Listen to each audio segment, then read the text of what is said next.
Hey everyone, hello. It is Vena from the lounge, the spiritual lounge.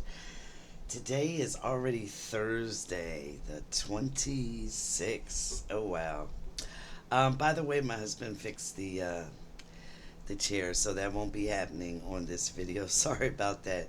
He's very handy. He can fix anything. He's the ultimate fixer in its truest terms. So, um, you know, I was gonna come off and talk about something, but right before I was actually gonna come on, I got this flash of the Bezos wedding. I'm so not into them or their wedding, won't be watching, don't even care. But I'll just put this out there what I did get. It seems like it's going to be a little drama at this wedding, some kind of way. And it's going to involve well, what I saw, I'll just say that. It's going to involve one of the servers there, someone who is like uh, serving either cocktails or food or hors d'oeuvres or whatever, but either they're disguised as someone or I don't know. It focused on this server, so there may be a little drama at this so-called wedding. Um, Apparently, it's costing 20 million at this wedding in Italy. They're having it on a private island, and yet Republicans don't really want to tax him or others like him. They want to lower their taxes. It's insanity at its best. I'm not sure. Um, I don't even honestly know what drives the Republicans to just the total imbalance of their thinking, the illogical way they look at you know the rich versus poor.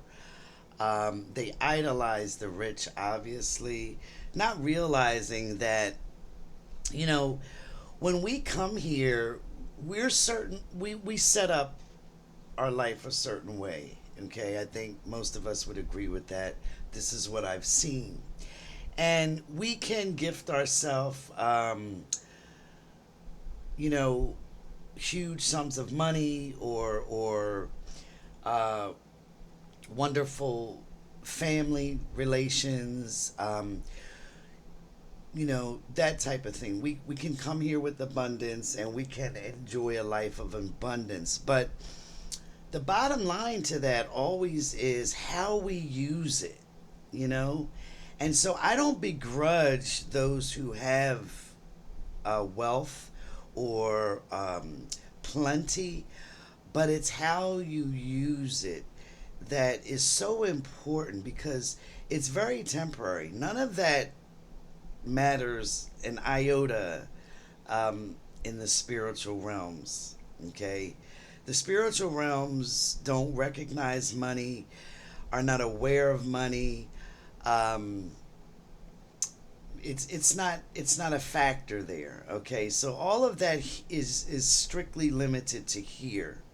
Okay, and so you may have a life of pure abundance in this particular life, but depending on how it's used or abused, etc., um, will determine how you set up future lives, in other incarnations.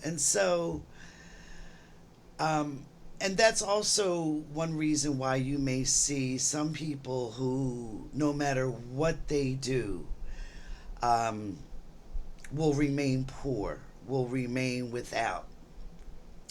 A lot of times it's that person who did have an abundance, abused it, was super greedy, and so now they have to experience the opposite side of the coin, right?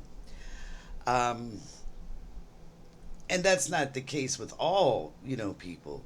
Um, but that's a good example of some who are in extreme poverty type of situation, or who the person who that just can never quite get ahead, right? Um, no matter what they do, no luck, supposedly. Um, they just can't. They just can't get any type of abundance going in their life, right? And some people actually come, to experience being poor or poverty, and to see how they deal with it too. There's cases in that, and that I've seen. Um, you know, does their attitude change their core? Does their circumstances change their core? Okay, or do they still keep that beautiful core within them despite um, their circumstances of extreme lack? We know those people too, um, that don't really have much, but they're the kindest, nicest people in the world. Okay, so you know it's a constant balancing act that we do here. But anyway, back to the Republicans and their obsession with the rich, rich, rich, and basically don't really show compassion or concern for, um, general society. Um, it's very interesting, and they too will get to a point, whether it's here or in the hereafter, where they understand that that greed that they went after, that they coveted, that they sacrificed everything for, is on the on a on the extreme end. Okay, and they will have to balance that at some point. Okay,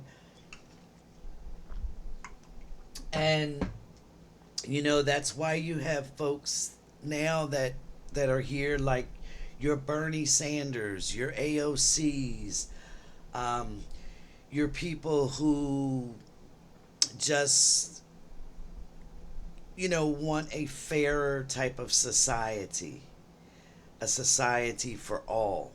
Okay. Um, and congratulations to the Socialist Democrat. Um, oh my goodness, I'm going to say his name wrong. Uh, who won in New York? Beat Andrew Cuomo, and that was a shock. He Zoran Mamdani, because so many people were purposely getting it wrong. I wanted to say it right, so sorry about that. Um, and he just happens to be a Muslim. He's a democratic socialist. He just believes in, the opposite of what this society has been all about. Hey, let's not shove everything to the rich. Let's spread it out more. And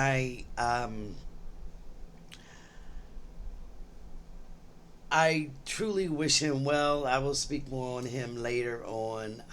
I think I did get whether he was going to win or not, but I'm going to keep that for right in this moment. But I will say that um,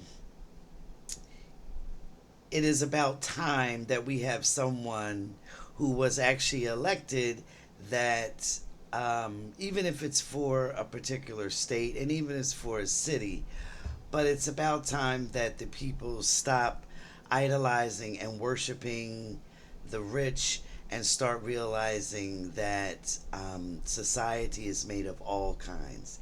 Everybody can have a piece of the pie, okay? Not just the uber wealthy. No one wants the uber wealthy to be poor, okay? No one wants wealthy people. They don't even have to be uber wealthy people to be poor, okay? But we want everyone to have a piece of the pie, right? I think, in all fairness, that's what kind of all of us want. All right. If you really think about it. So, that's a little thing that I got on the Bezos wedding, and we'll see what happens. But it's something about a waiter or server that I just see. How about Trump being pissed with Israel? That's very interesting. He let out a little four-letter word on how mad he was. And I was actually almost proud of him for that, despite his actions afterwards, because he was correct in what he was saying. Israel just wants war. They're just, I'll just say, the leader of Israel and the administration. Let's not lump all the Israelites into that category, because a lot of them want him out of there. And I understand that they want him gone yesterday, just like we want Don the Khan gone yesterday. So let's not lump them all. But the leader of Israel and his administration, um, you know, and they won't get their way. They're just not going to get their way. And already they haven't gotten their way. They were super duper surprised at Iran's response to them, Iran's capabilities, and they're seeing that I've already put out several predictions on what I see for the leader. It doesn't look good for him at all. Um, and if you go back to the timestamps of my two previous videos, you can see the predictions and go right to the spot. And kudos to my timestamper who just keeps it real with my videos. I appreciate you so much. And it makes it easy for folks just to look up specific things and to go back, and even me. Um, but it's just not going to look good for Disrael. Um, and as far as Iran goes, I don't think that they are at the capability of the big bomb yet. Um, they will get there at some point, a little bit down the line. However, they won't use it. They won't use it. I don't see them being the super threat that we have, built them up to be. Okay? Israel's influence, by the way, will become less and less. People are seeing their leader and the administration for truly what they are, and it's not good. It's ugly. Um, so I have been telling you guys that Don the Khan has been being treated for something, and he's very sick, very ill, and I think you can all see it now. And I've been saying this for a while now. They're not telling us, but he's definitely been treated for something. Still ongoing treatment. He's very ill. But at the G7 this past weekend, they got shots of his hands, and they were super swollen. And you could tell that makeup was covering really dark spot. And I believe it was back here.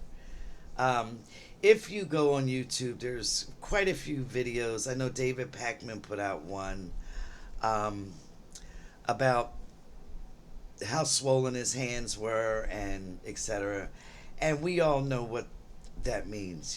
That, that, whatever it is, it's not good. It's not good. Okay. Either continued IV use, kidneys aren't draining properly, um, but there's no case in where your hands being swollen are good. Okay, and this is not the first time we've seen this on him. So he's in a very precarious state as far as the health goes.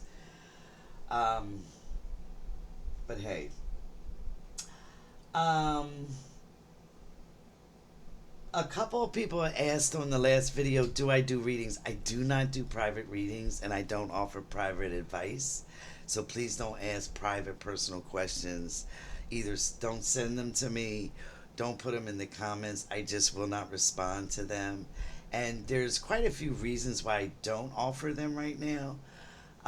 But I just don't. Okay. And I don't. If I ever do, I will definitely let people know. But as of this moment, I don't do private readings.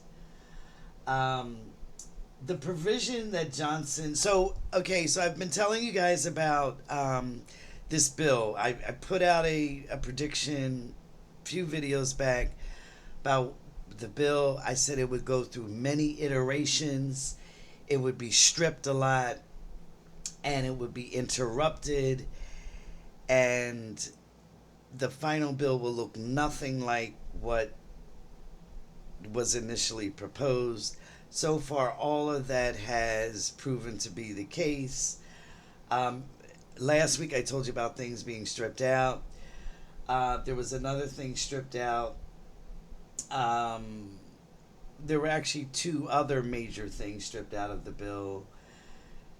Mike Johnson had put into the bill that Don the Con would be exempt from, basically any actions that he took. That was stripped out of the bill. You can go look that up. The GOP plan to sell the public land was stripped out of the bill, okay, by the parliamentarian.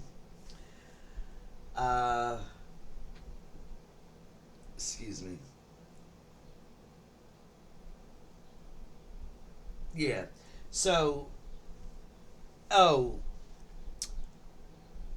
this is not something that was in the actual bill. However, this was given a no. The Miller had pushed for the FBI to assist with ICE raids. The FBI turned that down, and they said no, they will not be assisting with ICE raids.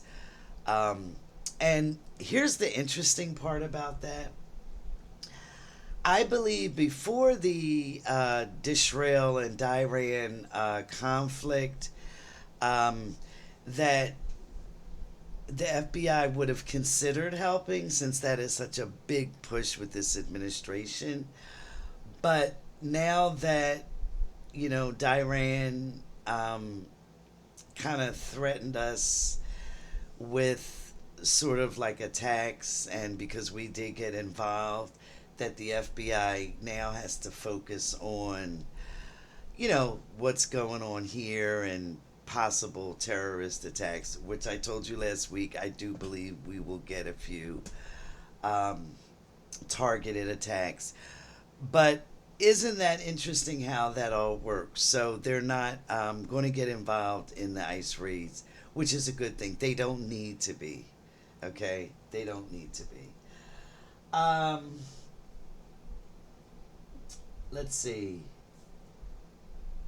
The Edward Corson Step. Sorry if I'm pronouncing his name wrong. The big top dog, they called him Big Balls at Doge. He resigned. Okay, so that's kind of interesting. I look forward to hearing more about that.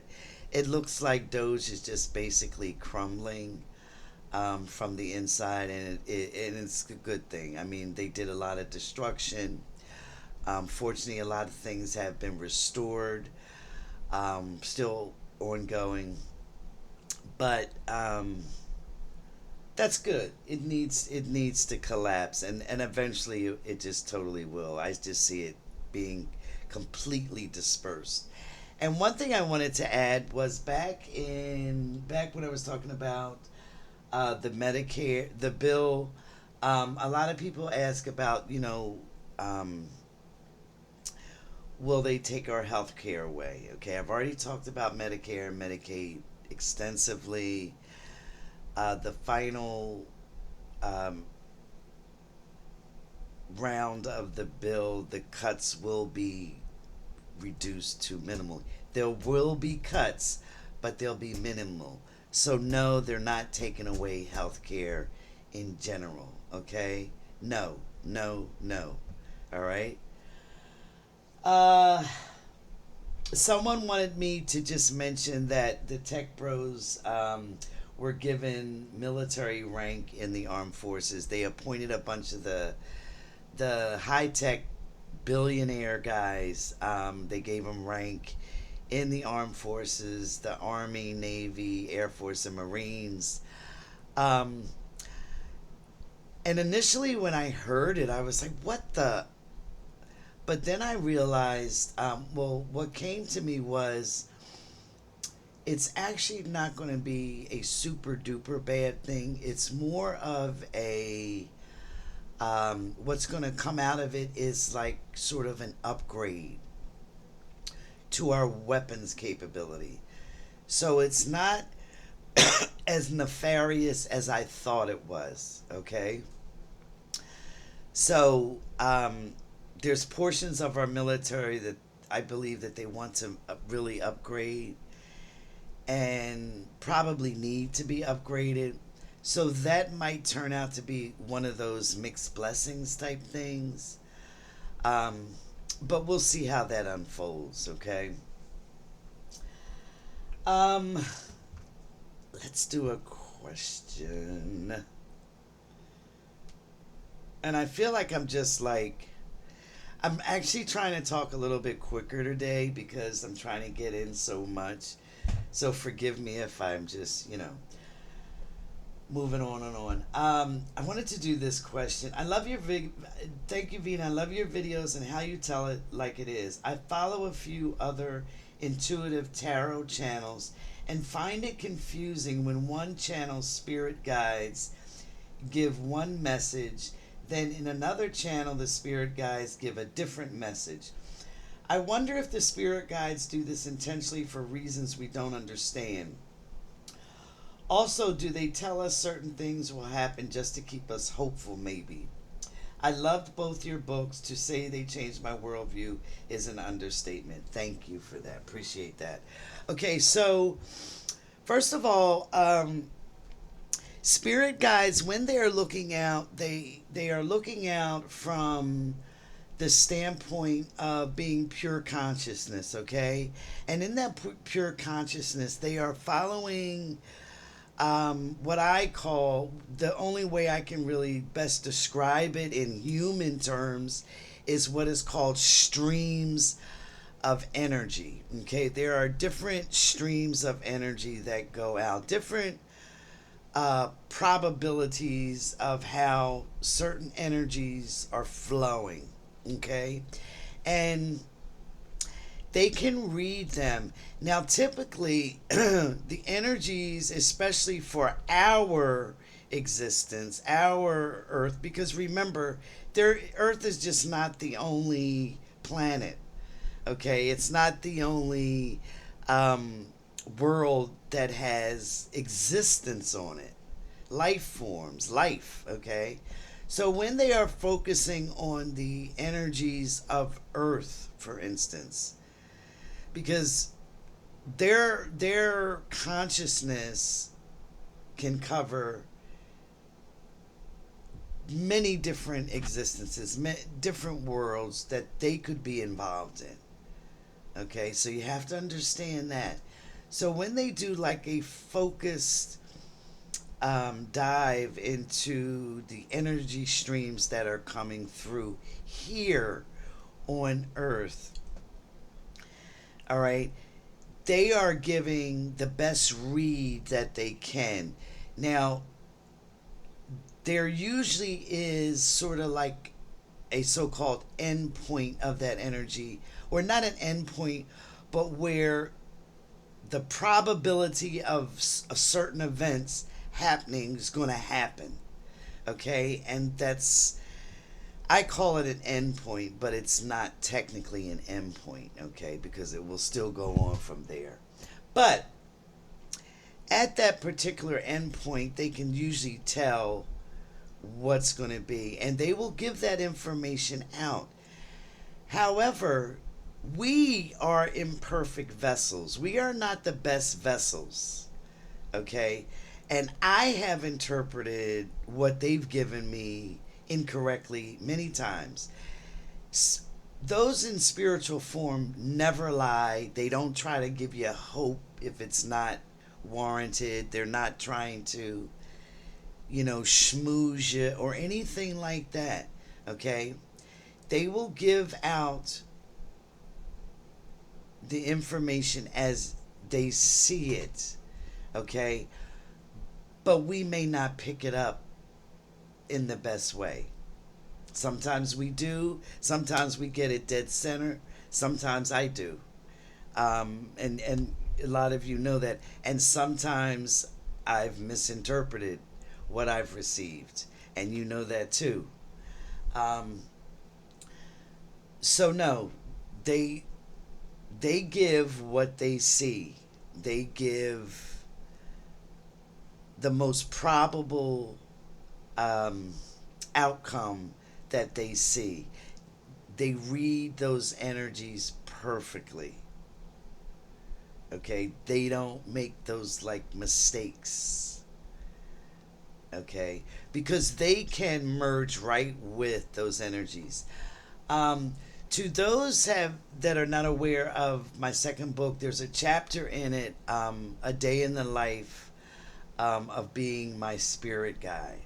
Okay, and my guide kind of that the whole chapter was intuitive to me, to the point where most of the time I had my eyes closed while I was just doing this, typing it out as they were giving it. So some of that is explained in there. The second book is called The Spiral of Love. So if you want to check it out, that's good. It will explain some of that. I'm going to put the charger in here.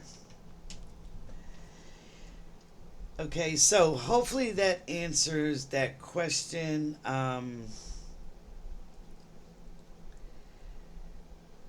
They are extremely honest and,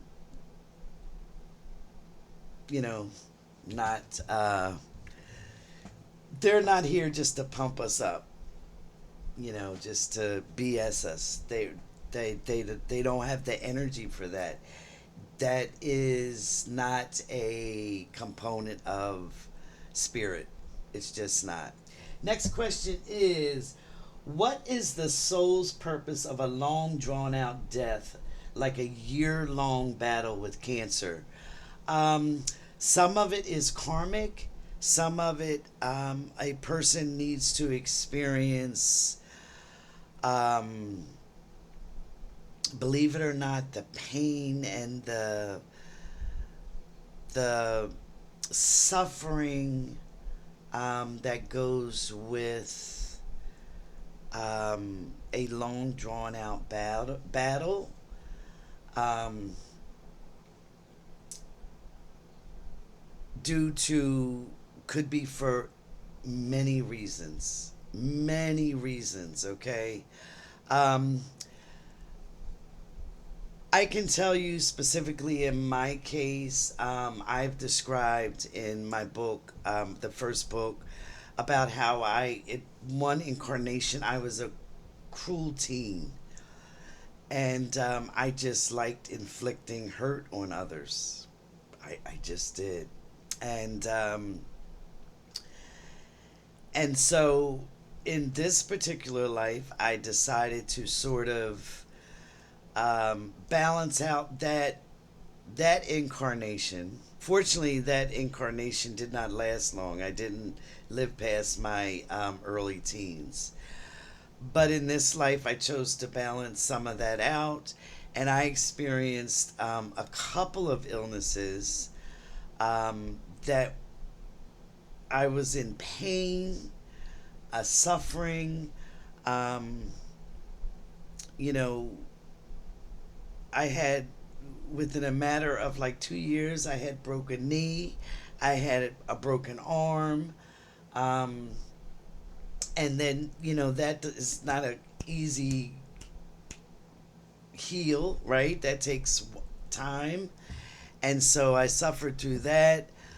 Um, and I also had an operation which caused many operations after that. That was, you know, very painful at times. It was long drawn out. But in other words, I understood and resolved a lot of that understanding of that pain that others suffered through, right? As a result of my actions in this previous life. So that is one reason. Another reason is, although a person's time will be coming to sort of an end, um, they are like a magnet for others to, um, others around them may need to fulfill some type of compassionate goal, caretaking role, to help that person. Okay, that person is sort of like the magnet for that, to draw others to them for one reason or another, um, for loving circumstances, to show them love, or caring, concern, caretaking. Okay, um, and that happens quite often. All right, quite often. So there are many reasons for that. A person chooses how they are going to exit. A person chooses how they will experience the end of their life. Okay? And that's just one of two of many reasons that I listed, but there are many others, that are possibilities. Okay, sometimes it's for family members to get together that in other ways they wouldn't have, right? But they are kind of forced under the circumstances to get together and care for someone or to help someone. All right, the possibilities are just almost endless with that type of situation. Okay, so someone had, also, I lost the actual question, but I did write it down, and someone talked about having a dead end job and why they had to suffer through dead end jobs and what was the purpose of them. So, one of the things that I had a period, I had a moment where I went through what is called the void, right? And it's one of those places that's sort of like right before, it's between here and the spiritual realm. Um, and it's a place where a lot of people, if they've been meditating for years, they're kind of not stuck there, but they stay in that void. For some reason, I was able to push through that, um, that state, and was in the void and passed through the void. And I saw so many things, and I described that in both the books, especially the first one. But um, in this state, it was like having layers upon layers upon layers of information. Just it was just revealed to me. Like I just understood so much, and it's taken me years to process a lot of that understanding, and I'm still processing it. Okay, things still unfold to me. What the things that I saw, there's just so much. But anyway, one of the things that I learned was that even in that so-called dead space that a lot of people describe as a dead space or the void, right? It's not really a dead space. Okay, it's still pulsing with something, right? And so um, we have a tendency to think because we are maybe in a sort of rut here, right? And whether it be in our life or in our job, our career, etc., that it's like dead end, right? But in actuality, a lot of times when you are in a so called, I'll just say the dead end job, right? It's not necessarily dead because there's things going on behind the scenes, okay? It could be something as simple as how are you reacting to not too much going on? How are you reacting to not particularly having your way? Are you moving through it with a graceful mindset, or are you being resentful, or are you allowing it to destroy you from within? Are you not recognizing maybe the true treasures that are there because it doesn't look a certain way to you? Okay? There's no dead energy ever. Okay? It may look dead to us. Okay? But there's no real dead energy. All right? So, in these so called dead end jobs, we could be behind the scenes learning things about ourselves or about how we should be dealing with others or just those flat periods in our life. Okay? It's still stuff going on. We're just basically not seeing it outwardly at that time. And then all of a sudden, one day, something changes. It catches up. Our life catches up to what's been going on behind the scenes. So that is why I tell you try to move and do everything with a sense of love.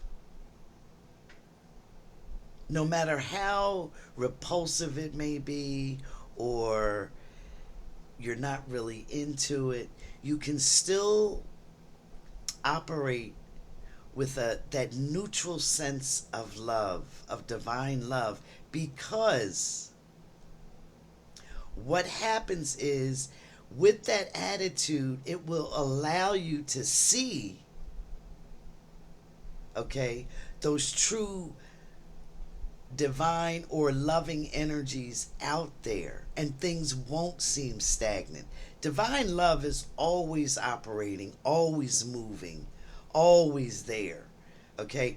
But if we don't have the right eyes or lenses to see it, we won't see it and we'll think it skipped us or it's not there or whatever. And things will appear dead end, whether it's the relationship, job, career, etc.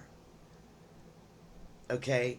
If we don't have that mindset, our view of what we're seeing is going to stay dead end. Okay? But if we operate with that sense of love, even just acknowledging that divine love is there, it widens our scope to actually see the so called good things that are there. Okay? And it won't seem so dead end. It won't seem so um, unnecessarily hopeless. Okay? Divine love is always there. That's always there. That we can't change. Um, you can't wipe that out, okay? But whether or not we're seeing it is how we are mentally observing, accepting, and looking at things, right? So, in essence, nothing is really dead end. Nothing. Things are moving always behind the scenes. Always.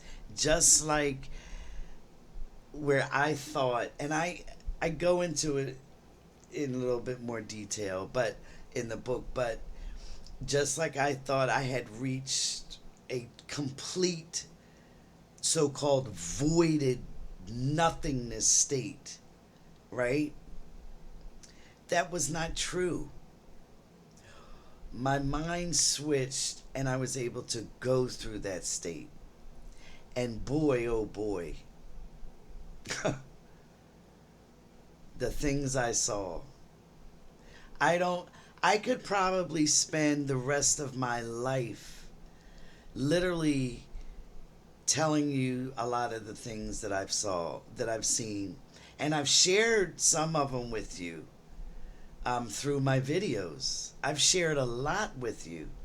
And there's so much more I could share. And I will be sharing, provided I keep doing this. Um, I'm I just let it come out more and more. Okay? The same thing applies for that so-called dead end space that you think you're going through. And look, that's not to say, even with a change of mindset, okay, that's not to say you'll be stuck in that place or that job or that career or that relationship or whatever. But what will happen is through your renewed sense of looking at it, when divine love unfolds the next progression, you'll be able to act on it. You'll be able to see it clearer. Okay? The next step.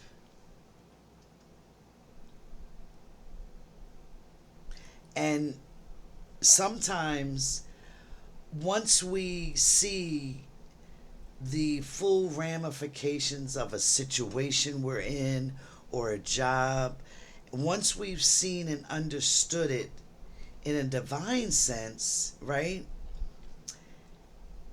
We're allowed to move on. We're allowed to move on and go forward. Okay? So I'm sorry I didn't have the exact question, but I think you guys got the gist of it because you guys are kind of like, you're there usually with me. So I appreciate you all. Thanks for tuning in. I hope that some of that has helped you, and we shall probably meet again very soon. All right? Take care.